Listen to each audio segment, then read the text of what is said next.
역전의 순간은 대부분 스포츠에서 우리가 많이 볼 수 있습니다.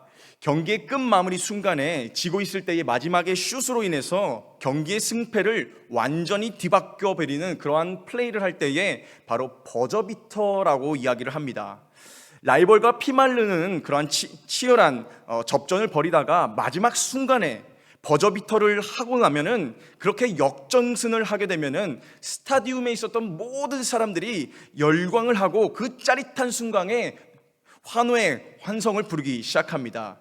우리가 영화나 드라마를 즐겨보는 것도 그렇게 전개되는 그러한 스토리가 많기 때문인데요, 항상 보면은 주인공은요 찢어지게 가난하고 그렇게 힘든 생활고를 겪다가 알고 보니까 자신이 숨겨졌던 그 회장의 아들이었다라는 거 여러분 잘 아시죠? 뻔한 스토리인데 주인공이 극심한 상황에서 잘 헤쳐나가고 역전하는 삶을 보면서 그에 대한 대리 만족을 하고 또 짜릿함을 우리가 조금씩 느낄 때가 많은 것 같습니다. 실은 이러한 모습이 우리가 신앙생활을 하다 보면 종종 경험할 수 있는 그러한 것들입니다. 이러한 여러 상황으로 인해서 앞이 막막하거나 또는 해결할 방법이 없을 것 같을 때에 하나님께 우리가 무릎을 꿇고 부르짖었더니 기적처럼 사람들을 보내주시고 해결할 방법을 찾게 해주시는 그 역전의 하나님을 만날 수 있게 되었다라는 것입니다.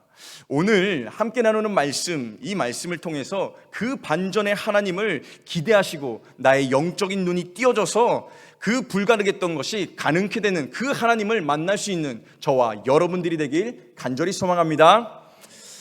베트남의 독립운동가 영웅이었죠. 호찌민이라는 사람이 있었는데, 이 사람이 항상 강조했던 말이 있었는데 바로 이불변 응만변이라는 말이 있습니다. 이 말이 현재 베트남의 정신의 뿌리에 아주 깊이 박혀 있는데요, 이 말은 변하지 않는 한 가지의 원칙을 기반으로 만 가지의 변화를 유연하게 대응하라라는 그러한 뜻을 갖고 있습니다. 마치 이 말을 성경으로 대변해 보면요, 하나님만을 붙들면 모든 것을 잡는 것이다, 또는 어떠한 상황에서도 하나님만 붙들면 어떤 것도 대응해서 이길 수 있다라는 그러한 말입니다. 우리는 성경에서 일어난 수많은 그러한 사건들, 수많은 신앙 인물들을 통해서 불변하시는 하나님, 그 주님을 우리가 붙잡을 때에 어떠한 환경, 위기 속에서도 그 역전의 하나님을 통해서 우리가 승리할 수 있게 된다라는 것입니다. 마치 이런 것 같습니다. 아브라함도 그랬던 것 같아요. 아브라함의 나이가 다 쇠하여질 때에 하나님께서는 그에게 약속을 하지 않습니까? 내가 너로 큰 민족을 이루고 내게 복을 주어 내 이름을 창대하게 하리니 너는 복이 될지라 라고 하나님께서 직접 아브라함에게 약속을 합니다. 몸이 벌써 쇠하여지고 그 안에 사라도 마찬가지로 90세에 이제 불가능한 육체를 통해서 아이를 낳을 수가 없던 상황에도 불구하고 하나님의 말씀이 그들의 삶에 임하자 불가능이 가능케 되고 이스라엘의 민족 아버지가 되었다라는 것입니다. 인간의 관점에서는 절대 불가능한 것들이 하나님께서 개입하기 시작하시면요 가능케 된다라는 것입니다. 모세도 마찬가지 아닙니까? 모세가 이스라엘 백성을 이끌고 출애굽했을 때에도 마찬가지였습니다. 앞에는 홍해로 막혀 있고 뒤에는 애굽의 병마들로 추격해오는 아주 절망적인 상황이었습니다.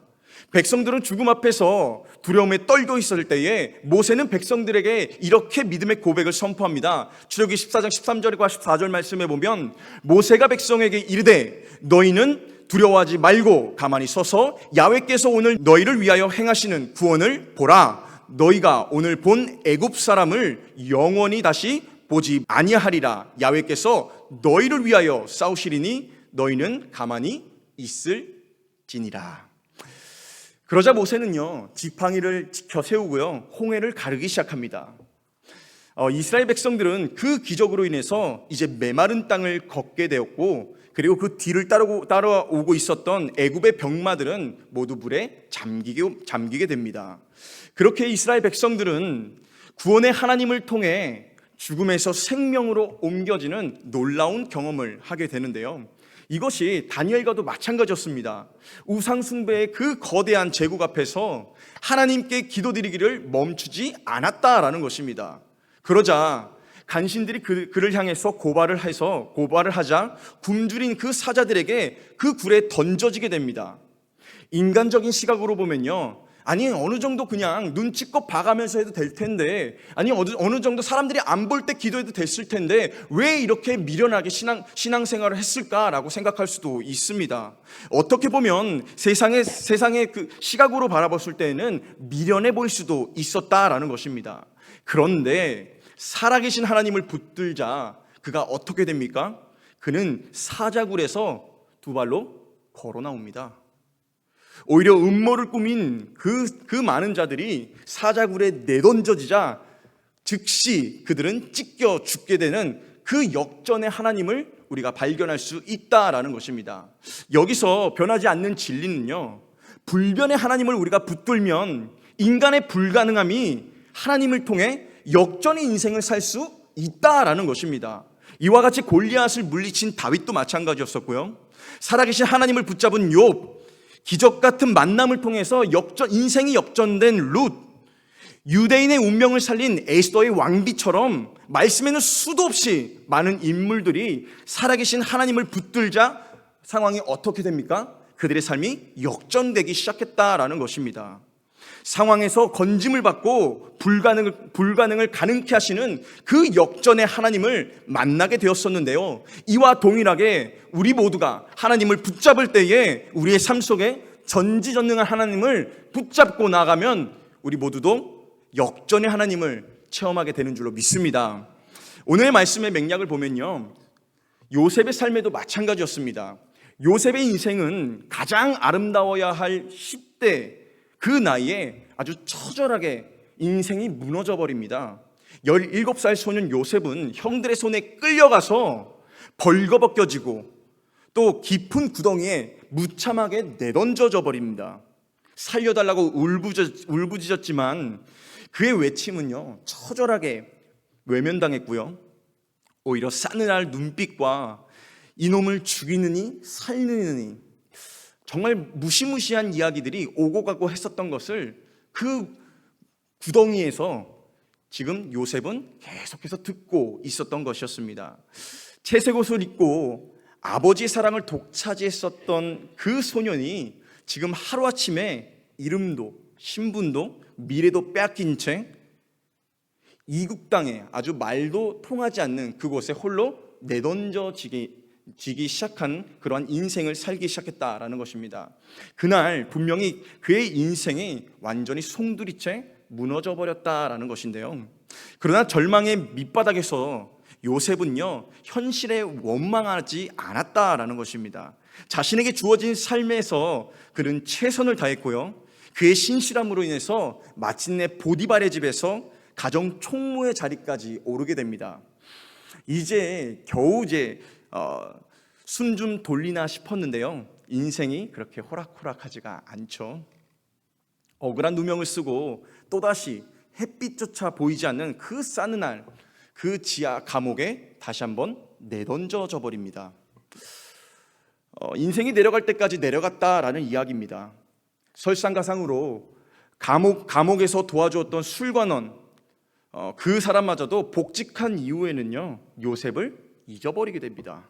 마지막 희망이라고 생각했던 그 끝마저도 지금 끊겨버리게 된 것입니다. 마치 인간의 눈으로 보면요, 지금 요셉의 삶은요, 불행의 연속이고 꼬일 대로 꼬여서 도저히 회복이 불가능한 상태, 완벽하게 실패한 상태다라고 이야기할 수 있습니다. 세상 사람들은 감옥을요, 인생의 끝자락이자 패망의 정점이다라고 이야기합니다. 그런데 실은 하나님의 손에 그 감옥이 하나님의 손에 맡겨질 때는요, 이야기가 달라집니다. 오히려 그곳이 구원의 통로가 되어진다라는 것인데요, 하나님께서는 그 차갑고 어두운 흑암 속에서도 변함없이 신실하게 일하고 있었던 그 요셉을 기억하시고 이제 때가 되자 꿈이라는 기적을 통해서 그를 감옥에서 건져내 올려주시고 이제는 애굽의 총리로 세우기 시작한다라는 것입니다. 그리고 이제 그의 삶 앞에 자신의 인생을 짓밟고 무너뜨렸던 형들과 마주하게 되는데요. 이제 이 상황에서 우리라면 충분히 복수할 만 하지 않습니까? 네가 예전에 나한테 그랬어? 그래, 이제 좀 당해봐라 하고 복수의 칼날을 갈지 않습니까? 그런데 여기서 놀라운 사실은요, 요셉의 반응인데요. 요셉은 그의 형들을 보자마자 자신의 인생을 되돌아보며 하나님의 그 크신 계획을 깨닫기 시작했다라는 것입니다. 자신의 그 원망에 사로잡히지 아니하고 감정에 사로잡히지 아니하고 그 상황을 바라보는 것이 아니라 지금 일어나고 있는 이 상황을 하나님의 관점에서 모든 것을 바라보기 시작했다라는 것입니다. 하나님께서 이 때를 위해서 나에게 지난 날들을 허락하셨구나. 내가 먼저 그들보다 보냄을 받은 것이구나 라고 깨닫기 시작했다라는 것입니다. 분명 자신을 은 20냥의 노예로 팔아넘긴 형들을요, 충분히 응징할 수 있는 권력을 갖고 있었습니다. 하지만 요셉은 형들에게 다가가서 믿음의 고백을 하기 시작하는데요. 5절 말씀에 보면 이렇게 나옵니다. 당신들이 나를 이곳에 팔았다고 해서 근심하지 마소서, 한탄하지 마소서. 하나님이 생명을 구원하시려고 나를 당신들보다 먼저 보내셨나이다. 그리고 7절 말씀에 하나님이 큰 구원으로 당신들의 생명을 보존하고 당신들의 후손을 세상에 두시려고 나를 당신들보다 먼저 보내셨나니, 그런즉 나를 이리로 보낸 이는 당신들이 아니요 하나님이시라. 하나님이 나를 바로에게 아버지로 삼으시고 그 온 집에 구주로 삼으시며 애굽 온 땅의 통치자로 삼으셨나이다 라고 고백하고 있다라는 것입니다. 요셉은 지금 이 짧은 구절에서요, 무려 3번이나 똑같은 반복을 하고 있습니다. 나를 애굽으로 보내신 분은 너희들이 아닌 바로 하나님이다라는 것입니다. 하나님. 분명 애굽에 노예로 팔려간 것은 불행이고 아픔입니다. 구덩이에 던져놓고 얘를 파느니 마느니 죽이느니 살리느니 그 목소리를 어떻게 잊겠습니까? 정말 그 대화는 원망에 가득 차 있었고, 어떻게 보면 그 대화들을 통해서 너무나도 두려운 그러한 대화들을 듣고 있었을 것입니다. 그리고 요셉이 그렇게 형들에게 간청했을 때에 형들은 분명히 싸늘한 눈빛으로 계속 쳐다보면서 무시했을 겁니다. 그런 눈빛을 어떻게 잊겠습니까? 절대 잊을 수 없습니다. 우리도 요셉처럼 믿었던 사람들에게 배신당할 때가 있지 않습니까? 생각지도 못한 일들로 인해서 삶이 힘들어지거나 경제적인 어려움을 마주할 때가 있습니다. 가정에 어려움을 겪거나 건강이 갑자기 좋아지지 않을 때가 있다라는 것입니다. 하지만 그러한 상황일수록 더욱더 전능하신 하나님을 우리는 바라봐야 하는 줄로 믿습니다. 우리가 믿음으로 하나님을 붙잡고 나아가면요, 모든 상황을 역전하시고 협력하여 선을 이루시는 그 하나님을 우리가 바라볼 수 있게 되는 것인데요, 로마서 8장 28절 말씀에 보면 우리가 알거니와 하나님을 사랑하는 자 곧 그의 뜻대로 부르심을 입은 자들에게는 모든 것이 협력하여 선을 이루느니라 라고 나옵니다. 그래서 첫 번째는요, 모든 것을 협력하여 선을 이루시는 하나님을 바라보는 것입니다. 바라보는 것. 때론 인생을 살아가다 보면요, 인생이 잘 풀리지 않습니다. 그러면서 사업을 시도했는데도 계속해서 잘 안 되고 잘 풀리지 않는 그 사업들을 바라보면서 내가 이것밖에 안 되는구나 라고 낙심할 때가 너무나도 많다라는 것입니다. 그리고 연달아 찾아오는 문제들로 인해서 내가 그럼 그렇지 하면서 연민에 빠질 때가 있다라는 것입니다. 하지만 어려운 상황 또한 하나님의 치밀한 계획이고 나의 성장을 위한 과정일 뿐입니다. 지금 당장 내 눈앞에 불행으로 보이고 아무리 실패와 좌절들이 있다 할지라도 그것들로 인해서 나의 믿음을 하나님께서는 연단시키시고 굳은 살이 돼서 더 크신 하나님을 우리가 바라볼 수 있게 발판이 되어준다라는 것입니다. 제레미 스카프레너라는 야구 선수가 있습니다. 메이저리그의 야구의 선수가 있는데요. 이 선수는 몸무게가 110kg나 나가는 이 거구의 포수이자 장타력을 지닌 선수입니다. 하지만 비대한 몸으로 인해서 잘 뛰지 못하는 치명적인 약점을 갖고 있는데요. 마치 우리나라의 이대호 선수랑도 같은 것 같습니다. 그런데 어느 날 이 선수가 결심을 합니다. 오늘은 반드시 내가 2루까지 한번 뛰어보겠다라고 다짐을 하기 시작합니다. 그리고 그날 바로 타격을 하자마자 평소와는 다르게 무작정 1루로 질주해 나가기 시작합니다. 그리고 뒤도 안 돌아보고 바로 2주를 향해 달려가다가 그만 다리에 걸려서 넘어지고 맙니다. 그 넘어졌을 때에 그는 어쩔 수 없이 다시 1루로 황급하게 기어 들어왔는데, 아니 어찌나 무슨 일인지 지금 이 심판이 세이브를 판정하는 것이 아니라 이 선수에게 다시 한번 소리쳐서 이야기하는데, 지금 브레너 당장 뛰어! 지금 너는 홈런을 했어! 라고 이야기를 하는 것입니다. 그래서 그는 다시 그 이야기를 듣는 순간 너무나도 감사한 나머지 그 자리에서 벌떡 일어나서 2루를 지나고 3루를 거치고 홈까지 들어가서 모두에게 격려를 받으며 점수를 땄다라는 것입니다. 여기서 이 이야기를 김병상 목사님도 똑같이 이야기를 하시면서 이러한 설명을 하시는데요. 예수 안에서 우리 인생은 이미 승리이다. 주님이 이기셨다. 우리는 홈런을 친 인생이단 말이다. 그런데 그걸 몰라서 1루와 2루 사이에서 머뭇거리며 넘어져서 당황해야 한다. 또 넘어질까 봐서 아웃되어 죽진 않을까 더 2루로 나아가지 못한다. 늘 1루에 주저앉으려고 한다. 그러나 역전의 하나님, 성도를 견인하시는 그 하나님을 믿는 자는 자신이 홈런을 친 존재임을 믿게 된다라는 것입니다. 사랑하는 성도 여러분, 우리의 삶 가운데 우리가 예수님을 믿죠? 우리가 예수님을 만난 자들이라면 우리는 인생에 홈런을 친 자들인 줄로 믿습니다.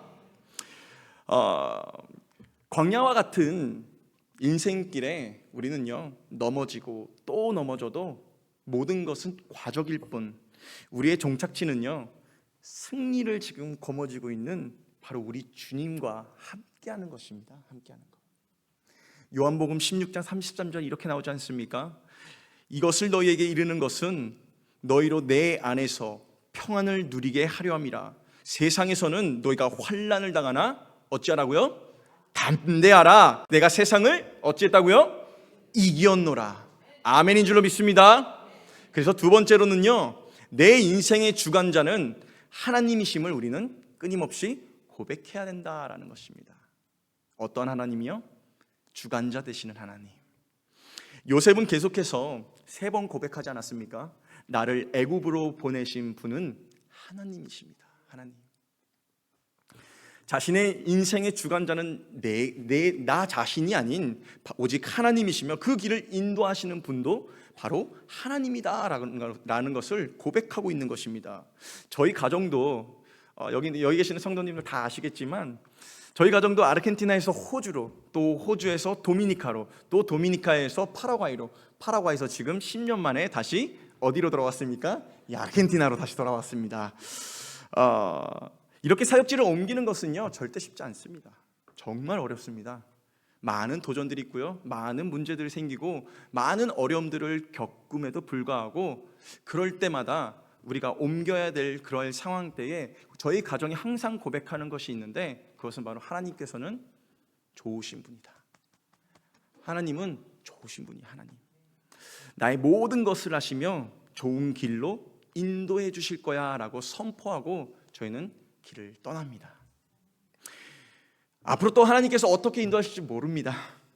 하지만 우리의 삶에 주관하시는 분은 바로 우리 하나님이시고, 우리는 그분을 믿고 우리의 인생을 맡기는 그러한 삶을 살아야 된다라는 것입니다. 우리 모두가 아르헨티나라는 참 먼 땅에 살고 있지 않습니까? 조국과는 완전 반대편에 살고 있는데요, 정말 누가 알았겠습니까? 우리가 이곳에서 살고 있었을지. 이민 땅에서 이렇게 오래 살지, 처음에는 어느 정도 돈 벌고 빨리 가버려야지 라고 생각하는 분들도 있었을 것입니다. 그런데 10년이 지나고 20년이 지나고 30년, 40년, 거의 50년 되신 분도 있는데요. 참 인생이 어떻게 우리의 인생이 한치 앞을 바라볼 수 없는 것 같습니다. 가족이랑 멀리 떨어져서 말도 안 통하는 이곳에 와서 고생이란 고생은 다 하고 돈이라도 좀 벌어볼까 했는데 인생이 그렇게 생각대로 쉽게 흘러가지 않지 않습니까? 인간의 관점에서는요, 먼 곳까지 와서 이렇게 아둥바둥 되면서 살아가는 그 모습이 어떻게 보면 비참해 보이고 또 어떻게 보면은 실패한 그러한 인생으로 비춰질 수도 있다라는 것입니다. 하지만 나를 너무나도 잘 아시는 주님, 그 주님께서 그렇게 교만한 내 인생에 이런 낮아짐이 없었다면요, 우리는 복음 앞에 절대로 반응하지 않았을 것입니다. 그래서 하나님께서 우리의 인생에 광야라는 것을 허락하신 것이고요, 광야가 있기에 하나님이 보이기 시작하는 것입니다. 십자가가 나의 삶에 은혜로 다가온다라는 것입니다. 그 미련해 보였던 십자가가 그렇게 보잘것 없었던 그것이 광야라는 삶을 통해서 내 자아가 죽기 시작하자 그리스도가 보이기 시작하고 십자가가 내 유일한 길이요 진리요 생명이다라고 고백하게 된다라는 것입니다. 이것이 바로 은혜입니다. 구원을 위한 하나님의 선물. 찰스 스펄전 목사님은요, 이와 비슷한 고백을 하는데요, 지극히 어두운 하늘에서 빛나는 별처럼 밝은 별은 없다. 메마른 사막 모래 한복판에서 솟아나는 물만큼 달콤한 물은 없다. 그리고 역경을 이겨낸 믿음만큼 귀한 믿음은 없다. 증명된 믿음은 경험을 낳는다. 즉 시련을 통과하지 않는 사람은 자신이 약하다고 믿지 못한다. 하나님의 능력이 필요한 상황에 처해보지 않고서는 그 능력을 알 수가 없다라는 것입니다. 우리가 힘들고 지치고 어려울 때 그 모든 것은요, 하나님께서 우리를 건져내시기 위해서, 그 구덩이에서 건져내시기 위한 하나님의 도구였다라는 것입니다. 사랑하는 성도 여러분, 우리가 우리 인생을 다시 한번 뒤로 돌아보면요, 그때 내가 그 사람을 만난 것은 하나님의 은혜였다. 내가 그때 그 선택을 한 것은 하나님께서 나를 인도하신 것이다. 내가 그때 그 어려울 때에 내가 하나님께 부르짖었더니 하나님께서 나를 만나주셨다. 이렇게 고백할 수 있는 것은요, 하나님께서 그 시험을 통해서 우리를 만나주시고 구원의 길로 인도해 주시기 위함이었다라는 것입니다. 사랑하는 성도 여러분, 주님은 여태 나와 함께 하셨고요, 나를 인도해 주셔서, 그렇기 때문에 우리가 매일 이 자리에 나와서 하나님 앞에 고백할 수 있는 것 아니겠습니까? 요셉의 인생에서 항상 어려움에 처했을 때에 그는 분명히 하나님만을 붙잡고 그렇게 선포했을 것 같습니다. 이전에도 그랬고 지금도 그렇고 앞으로도 나를 붙잡고 인도해 주실 그 하나님만을 붙잡고 가겠습니다 라고 고백했을 것 같습니다. 그렇기 때문에 그 요셉이 구덩이에 던져지고 싸늘한 감옥에 던져져도 견뎌낼 수 있었던 것이었고요, 그러므로 인해서 신실한 마음을 하나님께서 보시고 그를 다시 한번 애굽의 총리로 세우셨던 것입니다. 우리 아르헨티나 수목원교회도 다시 이렇게 회복될 줄로 믿습니다. 그런데 그것이 언제 일어납니까? 우리가 하나님을 붙잡을 때, 하나님을 붙잡고 우리가 하나님을 구하고 하나님을 다시 한번 찾고 하나님 앞에 부르짖으며 나아갈 때에 하나님께서 우리의 삶 가운데 회복시켜 줄 줄로 믿습니다. 사랑하는 성도 여러분, 우리 하나님은 좋으신 분입니다. 내 인생을 주관하시고 나를 형통의 길로 인도하시는 분이 바로 우리 하나님이십니다. 그래서 오늘 이 두 가지 고백했던 거, 딱 그 두 가지만 기억하시길 바랍니다.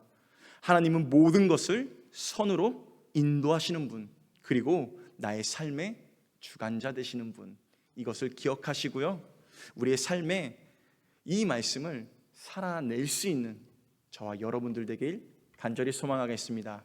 기도하겠습니다.